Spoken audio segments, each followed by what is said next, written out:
अस्सलामुअलैकुम नाजरीन, आप देख रहे हैं न्यू बीबीसी न्यूज HD और मैं हूं आपकी मेजबान सना चौधरी। शामिल करते हैं आज की अहम खबरें।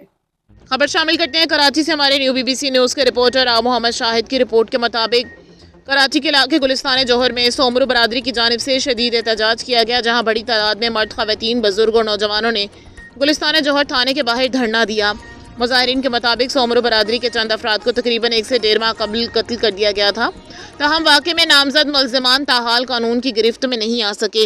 मुजाहिरीन ने पुलिस की कारकर्दगी पर शदीद तहफ़्फ़ुज़ात का इजहार करते हुए मुतालबा किया है कि कातिलों को फौरी तौर पर गिरफ्तार करके इंसाफ फराहम किया जाए। एहतजाज के दौरान मुश्तइल मुजाहिरीन ने गुलिस्तान जौहर थाने के सामने सड़क ब्लॉक कर दी, जिसके बायस ट्रैफिक की रवानी शदीद मुतासिर हुई और शहरियों को मुश्किलात का सामना करना पड़ा।